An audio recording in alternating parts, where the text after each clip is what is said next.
The storm outside was angry.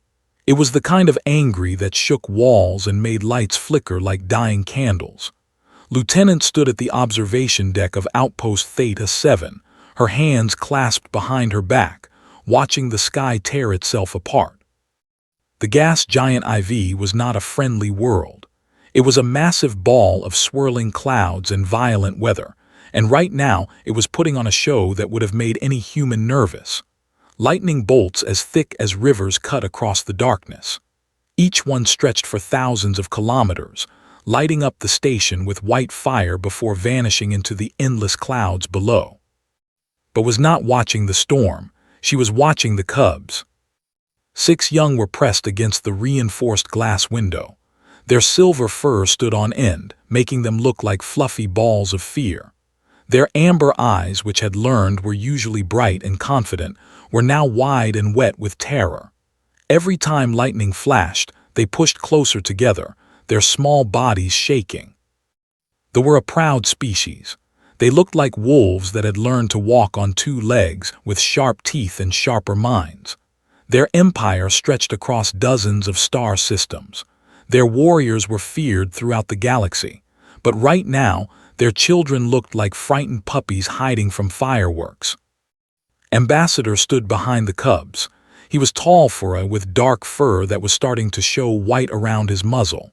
His ears were flat against his skull, and had learned enough about body language to know that meant shame. Deep, painful shame. They were not supposed to see this, said. His voice came through his translator device in stiff, formal words. Our has storms, but they are gentle things. Soft rain, distant thunder. Our young ones have never witnessed such violence in the sky. As if to prove his point, another bolt of lightning struck close to the station. The lights flickered. The floor vibrated beneath their feet. One of the cubs, a small female with fur so pale it was almost white, let out a high-pitched whine and buried her face in her brother's shoulder. Her name was. She was the youngest of the group, barely 5 cycles old by counting, had met her on the first day of the cultural exchange program, and the little cub had been full of questions about humans. Why did they have such flat faces? Why did they walk so slowly? Why did they smell like salt and metal? Now was not asking questions. Now was crying without tears, the way did, making sounds that broke's heart. How long until we can leave? Asked. His voice was controlled but could hear the fear underneath it, not fear for himself, fear for the children. 12 hours, said. Maybe more. The electromagnetic interference is too strong. If we try to launch a shuttle now, the lightning will hit it before it clears the upper atmosphere. The shuttle bays are locked down until the storm passes. 12 hours. Watched the cubs tremble and did the math in her head. She had read the xenobiology reports on when she first received this assignment. Young were sensitive creatures. Their hearts beat faster than adult hearts. Their minds processed fear more intensely. In extreme cases, prolonged terror could actually kill them. Their small hearts would simply give out under the stress. These cubs had already been shaking for 2 hours. In 12 more hours, they might not be shaking anymore. They might be still, too still. Felt something cold settle in her stomach. This was supposed to be a simple mission, a cultural exchange.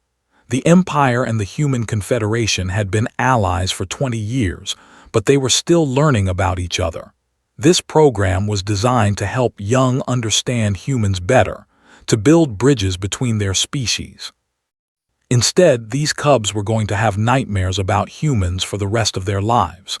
They would remember this station, this storm, this terror. They would grow up thinking that human space was a place of fear and danger. Or they would not grow up at all. Looked at the other adults in the room. There were 4 of them besides the parents of the cubs. They stood in a loose circle around their children, their bodies tense, their eyes darting between the window and the door. They wanted to protect their young, but they did not know how. The storm was not an enemy they could fight. It was not prey they could hunt. It was simply there, vast and uncaring, and they were helpless against it. The oldest cub, a female named Bora, suddenly turned away from the window. Her amber eyes found space, and there was something in them beyond fear. There was accusation. "Why did you build your station here?" Bora demanded. Her voice was shaking, but there was anger in it too. "Why did you bring us to this terrible place?" "Bora," her father said sharply, "you will not speak to the human that way." "No," said, holding up her hand. "It is a fair question." She walked closer to the cubs, moving slowly so she would not startle them. She lowered herself to one knee so that she was closer to their eye level. "We built this station here because this world has something we need," explained. "Deep in those clouds, there are gases that help power our ships, gases that are hard to find anywhere else. We knew the storms were dangerous, but we thought we could handle them." "You were wrong," Bora said.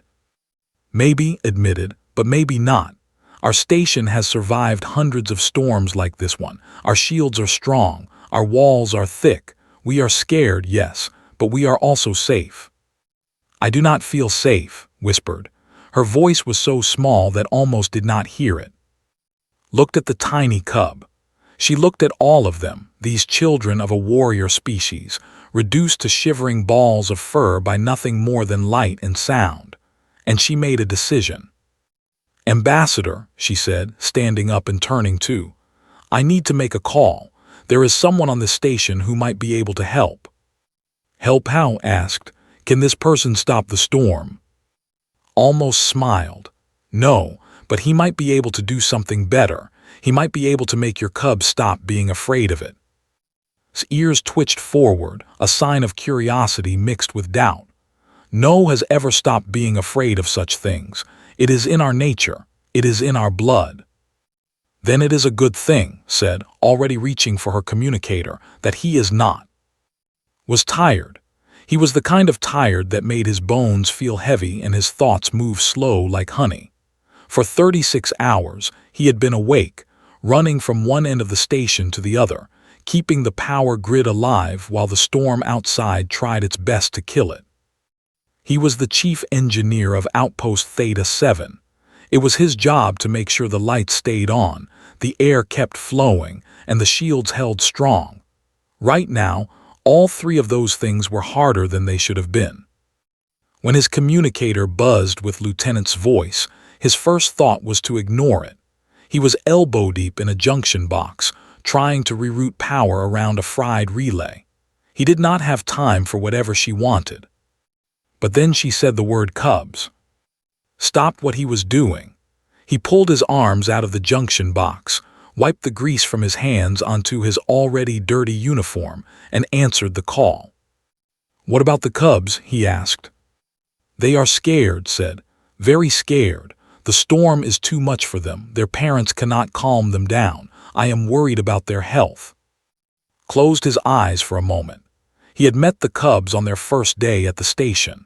They had been curious and playful, chasing each other through the corridors, asking endless questions about human technology. He had shown them the engine room, and they had looked at the massive machines with wonder in their amber eyes. He did not want those eyes to go dark with fear. "I am on my way," he said. 10 minutes later, stood in the doorway of Observation Lounge 3. He took a moment to look at the scene before him. 6 cubs huddled together like a single frightened creature. 4 adults standing guard around them, useless against an enemy they could not bite or claw. Ambassador, his proud face lined with worry. And standing off to the side, her eyes meeting his with a silent plea. The storm raged beyond the window. Lightning flashed so bright that it left spots in his vision. Thunder rolled through the station, deep and constant, like the heartbeat of some angry god. And felt nothing. Not because he was brave, not because he was special, but because he had grown up on III, and compared to that nightmare world, this storm was a gentle breeze. III was one of humanity's most extreme colony worlds. It orbited a violent star that bathed it in radiation. Its atmosphere was thick with charged particles that made lightning a daily occurrence. Not the small, quick bolts that most species knew. Real lightning. The kind that lasted for minutes instead of seconds. The kind that struck the same spot 100 times in a single hour. The kind that painted the sky in colors that had no names. Had taken his first steps during a Category 9 electromagnetic event. He had learned to read before he learned to count the seconds between flash and thunder. He had celebrated his 10th birthday while a storm strong enough to level cities raged outside his family's reinforced home. To him, this storm was background noise, familiar, almost comforting. He walked into the room, his boots making soft sounds on the padded floor. The cubs watched him with wide eyes.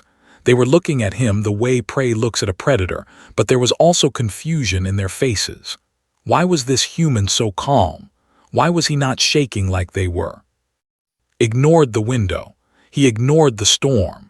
He walked to the center of the room and sat down on the floor, crossing his legs beneath him. Then he turned his back to the window and faced the cubs. Lightning flashed. The cubs flinched, did not move. "Human," Ambassador said slowly, "what are you doing?" "Sitting," replied. "The storm is outside," said. "I am inside. The window is between us. The shields are between us. The walls are between us. The storm cannot reach me here." "But the noise," one of the adults said. "The light, it is everywhere." "Yes," agreed. "And yet here I sit, alive, unharmed, comfortable even." The cubs stared at him. The smallest one had stopped crying.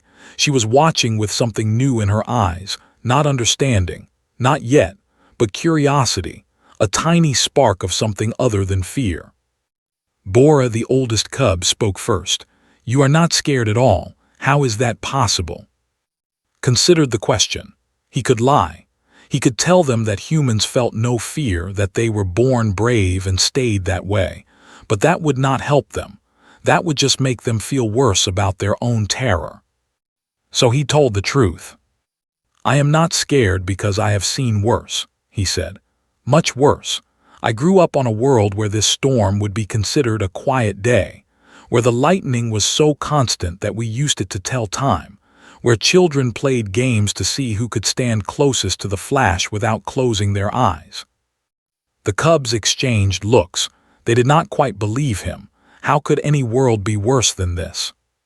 "You are lying," Bora said, but her voice was uncertain. "I am not," said calmly. "My world is called III. Your people have probably heard of it. The storm world. The lightning cage. Some of your traders call it the place of endless thunder." His ears went flat against his head. "I know this place. Our ships do not go there. It is too dangerous." "For visitors, yes," agreed. "But not for those who grow up there, not for those who learn its ways." He looked at the cubs, meeting their eyes one by one. "I was born in a storm. I have lived my whole life in storms. This thing outside your window, it is not my enemy, it is not even a stranger. It is just weather, big weather, loud weather, but weather all the same." Crept forward a little. Her body was still shaking, but her eyes were locked on his face. "How did you learn to not be scared?" Smiled. It was a small smile, gentle and warm. "I did not learn to not be scared. I learned to be scared and still be calm. There is a difference." "I do not understand," said. "Then let me show you," said. He shifted his position, making room on the floor beside him. "Come, sit with me. Watch the storm with me, and I will teach you what my grandmother taught me when I was smaller than you." Looked at her parents. Her father hesitated, his protective instincts warring with something else. Then he nodded just once. The small cub crept forward and sat down next to the human. She was still trembling, but she was also listening. And outside, the storm raged on, not knowing that inside this tiny station, something important was about to change. Sat next to the human, her small body pressed against his leg. She could feel his warmth through her fur. It was strange warmth, different from warmth. Humans ran hotter than her people. They were like small furnaces wrapped in soft skin. The human did not seem to mind her closeness. He sat perfectly still, his dark eyes watching the other cubs with patience. He was waiting for them to make a choice. Bora was the next to move. She was the oldest, nearly 8 cycles, and she had always been the bravest of the group, or at least she had thought so until tonight. Tonight she had learned that bravery was harder than she had imagined. She walked across the floor and sat down on the other side. Her movements were stiff, her ears still pressed back with fear, but she held her head high. If the smallest cub could sit with the human, then she could too. One by one, the other cubs followed. They moved slowly, their eyes darting to the window with each flash of lightning, but they came.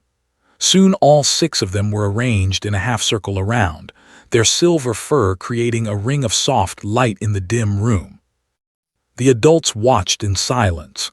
Ambassador had his arms crossed over his chest, his amber eyes unreadable. But he did not stop the cubs. He did not call them back to safety. There was something happening here that he did not fully understand, and he was wise enough to let it happen. Looked at each cub in turn, then he began to speak. "On my world," he said, "we have a saying. The storm does not know your name. It does not know you are afraid. It does not care if you live or die. It is just energy moving through the sky following the laws of nature." Lightning flashed, the cubs tensed, but they did not look away from his face. "When I was very young," he continued, "maybe 4 years old by human counting, I was scared of storms. Just like you. I would hide under my bed and cover my ears and cry until my throat was raw."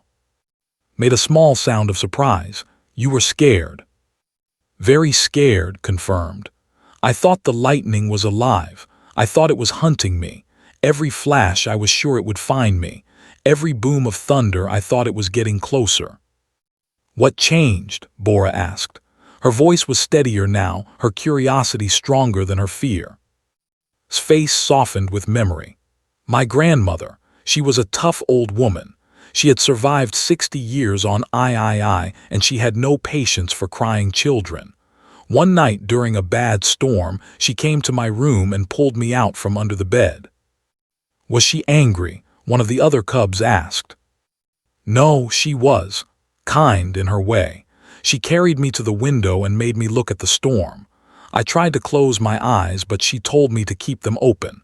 She said that I could not fight an enemy I refused to see." Paused, his eyes distant. Outside, another bolt of lightning painted the sky in white fire. The cubs flinched, but they did not run. "Then she told me something I have never forgotten," said. "She said that the storm was not my enemy. She said that fear was my enemy. The storm was just doing what storms do. It was not evil. It was not cruel. It was just being itself. But my fear was a choice. My fear was something I was doing to myself." "Fear is not a choice," said from across the room. His voice was not angry, just certain. "Fear is a response. It is built into our bodies. We cannot control it." Turned to look at the ambassador. "You are right," he said. "We cannot stop fear from happening, but we can choose what we do with it. We can let it control us, or we can use it." "Use it how?" "Fear tells us that something is dangerous," explained. "That is useful information. It helps us survive, but sometimes fear lies. Sometimes it tells us that something is dangerous when it is not, like this storm. The storm is outside. We are inside. We are protected. We are safe. But your bodies do not know that. Your bodies feel the light and hear the sound and think you are in danger." He looked back at the cubs. "The trick is to teach your body the truth, to show it that the danger is not real, and there is only one way to do that." Hal whispered. "You have to face the storm," said. "Not hide from it, not run from it, face it, look at it. Let it be loud, let it be bright, and prove to yourself over and over again that you can survive it." Bora shook her head slowly. "That sounds impossible." "It is not impossible, it is just hard." Smiled, and this time there was something fierce in his expression, something that made the cubs sit up. "My grandmother taught me a trick, a way to face the storm that makes you feel strong instead of weak." "What trick?" "When the storm roars at you," said, "you roar back." The cubs exchanged confused looks. Roar back at the storm. That made no sense. The storm was not alive, it could not hear them. What good would roaring do? Saw their confusion and nodded. I know it sounds strange, but let me explain. When you are scared, what does your body want to do? Hyde said. Run, Bora added. Be small and quiet, another cub said. Exactly, agreed. Fear tells you to shrink, to disappear, to make yourself as small as possible so the danger will not notice you. But that is the worst thing you can do, because the smaller you make yourself, the bigger the fear becomes. The more you hide, the more scared you get. He leaned forward, his voice dropping low. But what if you did the opposite? What if, instead of shrinking, you grew? What if, instead of being quiet, you were loud? What if you looked at the storm and said, with your whole body and your whole voice, I am here. I am not hiding. I am not afraid of you. But we are afraid, said. Yes, agreed. And that is okay. Being afraid is normal. Being afraid is natural. But you do not have to let fear make your choices for you.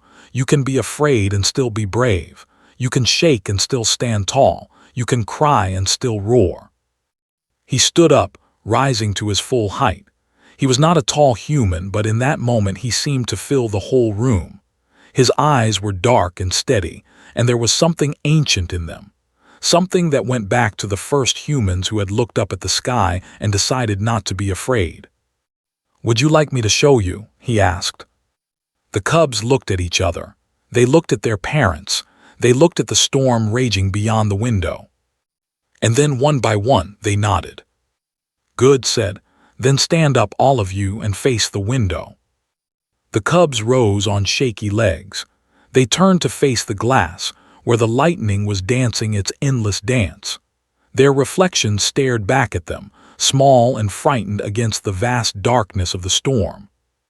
Stood behind them, his hands resting gently on Bora's shoulders. Now, he said, watch me, and when you are ready, join me. He took a deep breath, and then he began to teach them how to howl. The observation lounge was quiet except for the distant rumble of thunder. 6 young stood in a line before the great window, their silver fur glowing in the flashes of lightning. Behind them, the human engineer stood tall and still, his dark eyes fixed on the storm. Lieutenant watched from the corner of the room, her heart beating fast in her chest. She had called here hoping he could help, but she had not expected this. She had not expected him to turn the observation deck into something that felt like a sacred space. The adult had moved back, giving their children room. Ambassador stood with his arms at his sides, his amber eyes moving between the cubs and the human. There was something changing in his face. The doubt was still there, but it was mixed with something else now, something like hope. Spoke his voice calm and steady. On III, we have a tradition. When the first storm of the season arrives, we do not hide from it. We do not run from it. We go outside and we greet it. Greet it? Bora asked. Her voice was small, but she had stopped shaking. Yes, we stand in the rain. We look up at the lightning, and we scream at the sky until our throats are raw. One of the cubs made a nervous sound. Why would you do that? Because the storm does not know we exist, explained. It does not care about us. It is just energy moving through the atmosphere following the rules of physics, but we know it exists, and we can choose how we respond to it. He stepped forward, moving between the cubs until he stood directly in front of the window. The lightning flashed, casting his shadow long across the floor. He did not flinch. He did not blink. You can cower, he said. You can let the fear eat you alive. You can spend your whole life running from storms that will never chase you. He turned to face the cubs, and his eyes were fierce. Or you can stand up, look the storm in the eye, and say with everything you have, I am here, I am alive, and you cannot make me afraid. His voice was barely a whisper, but the storm is so big, and we are so small. Smiled. It was a strange smile, full of warmth and sadness and something else that did not have a word for. Yes, he said, you are small and the storm is big. That will always be true, but being small does not mean being weak. Being small does not mean being helpless. He knelt down so that he was at eye level with the cubs. The storm has power over the sky, but you have power too. You have the power to choose how you feel. You have the power to stand when everything is telling you to fall. That is a kind of strength that storms can never have. He stood again and turned back to the window. The storm was reaching its peak now. Lightning was striking so fast that it seemed like a constant light, flickering and dancing across the clouds. The thunder was so loud that it vibrated in the bones. "Watch me," said, "and when you are ready, do as I do." He planted his feet wide. He squared his shoulders. He lifted his chin and looked directly into the heart of the storm. And then he opened his mouth and howled. The sound that came out of him was unlike anything they had ever heard. It was not a scream of fear. It was not a cry of pain. It was something older, something deeper. It was a sound that reached back through millions of years of human history to a time when ancestors had huddled in caves and watched the lightning with the same terror these cubs felt now. But those ancestors had not stayed in the caves forever. They had come out. They had faced the storm. They had survived. And they had passed down that survival, that defiance, that stubborn refusal to be broken, through countless generations until it reached this one human standing in front of a window on a station orbiting a hostile world. The howl filled the observation lounge. It echoed off the walls and mixed with the thunder until it was hard to tell where one ended and the other began. It was a declaration, a challenge, a promise. "I am human, I am small, I am fragile, and I am not afraid of you." The cubs stared at with wide eyes. They had never seen anything like this. They had never imagined that a being could face the storm and answer it with such power. Then Bara stepped forward. Her legs were still shaking, her ears were still flat against her skull, but there was something new in her eyes, a spark, a flame. She opened her mouth and added her voice to us. Her howl was high and wavering at first. It cracked and broke, uncertain of itself, but did not stop. He kept howling, strong and steady, and Bora found her voice again. She howled louder, stronger. Was next. The smallest cub, the most frightened, stepped up beside her older friend and howled. Her voice was tiny compared to the others, but it was there. It was real. One by one, the other cubs joined in. Their voices rose together, mixing with, creating a sound that was part and part human and entirely new. It was the sound of fear transforming into courage, the sound of prey becoming something else, something that would not run, something that would not hide. Lightning struck the station's shields. The whole room shook. The lights flickered wildly. And the cubs did not stop. They howled louder. Felt tears on her cheeks. She did not know when she had started crying. She watched these children, these frightened young creatures, stand before the fury of the universe and answer it with their voices. She watched them shake and tremble and howl anyway.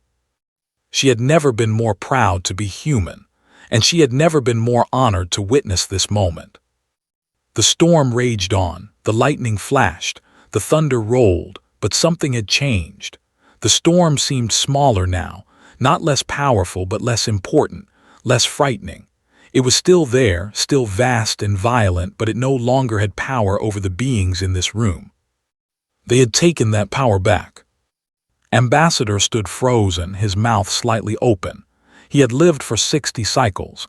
He had fought in wars. He had negotiated treaties that shaped the fate of worlds, but he had never seen anything like this. His children were howling at the storm, and the storm, for all its fury, could not make them stop.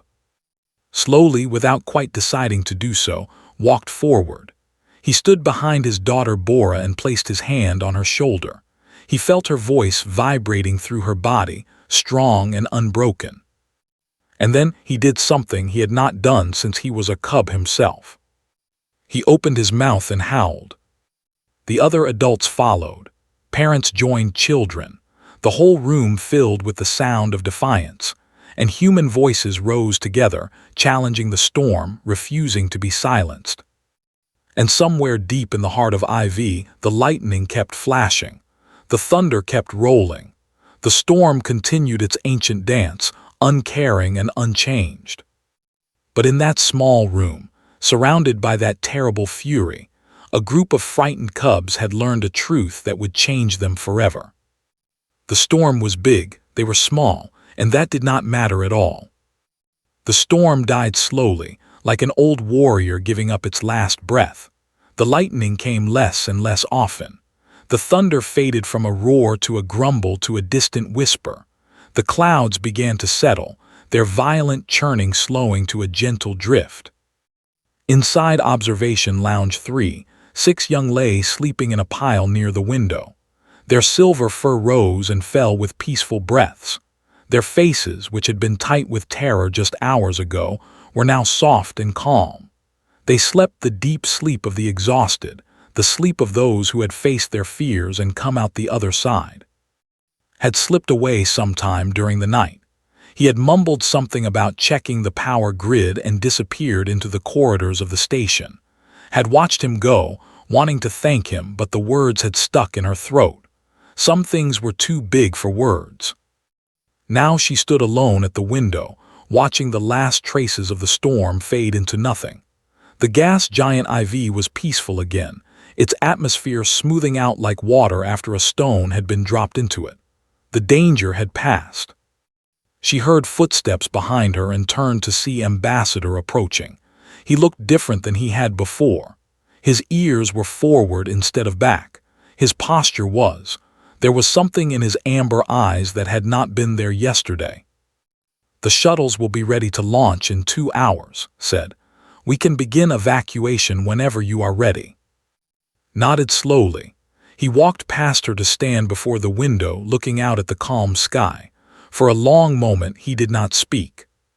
"I must tell you something," he said finally. His voice was quiet, meant only for her ears. "Something that I have not told any human before." Waited. "When I first learned that my delegation would be stationed here, I was worried," continued. "Your species has a reputation among my people. You are known as fighters, survivors, beings who claw their way through hardship after hardship and somehow keep going. But we also see you as reckless, unpredictable, sometimes even dangerous." "I understand," said. "We know how others see us." Shook his head. "No, you do not understand, because tonight I learned that we have been seeing you wrong." He turned to face her, and there was something like wonder in his expression. "I thought your strength came from not feeling fear. I thought you were born without it, like a blade is born without rust. But that is not true, is it?" "No," agreed. "We feel fear just like anyone else, maybe more sometimes." "Then where does your strength come from? How do you face storms like this without breaking?" Thought about the question. She thought about standing calmly in front of the window while the universe tried to tear the station apart. She thought about the cubs, shaking and terrified but howling anyway. She thought about all the humans who had come before her, facing their own storms, finding their own ways to keep going. "We break all the time," she said honestly. "We just learned how to put ourselves back together, and we learned something else too, something important." "What is that?" "That fear does not have to control you. It can be a tool, a teacher, a reminder that you are alive and you have something worth protecting." She nodded toward the sleeping cubs. "Your children did not stop being afraid tonight. They just learned that being afraid does not mean being helpless." Was quiet for a long time. When he finally spoke, his translator struggled to capture the full meaning of his words. "Among my people there is an old saying, 'The wolf who runs from lightning will run forever.' We tell this to our young ones to teach them that some fears cannot be escaped. Some terrors will follow you no matter how far you flee." He paused, his eyes moving to the cubs. "Tonight, your engineer taught our children a different lesson. He taught them that sometimes the bravest thing you can do is stand still and howl." Smiled. "We have a saying too. It is not the size of the dog in the fight. It is the size of the fight in the dog." "And humans, how much fight do your people have?" Looked out at the fatting storm, at the gas giant that had thrown everything it had at their tiny station. at the 6 small cubs who had learned to scream back at the sky. "Enough," she said. "We have always had enough." Made a sound that his translator could not quite capture.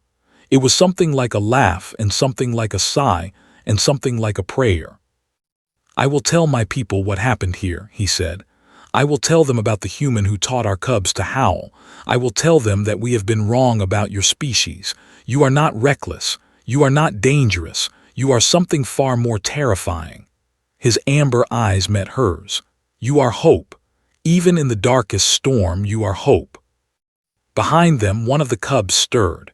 It was the smallest one, the one who had been most afraid. She blinked her amber eyes open and looked around the room with confusion. Then she saw the window and remembered.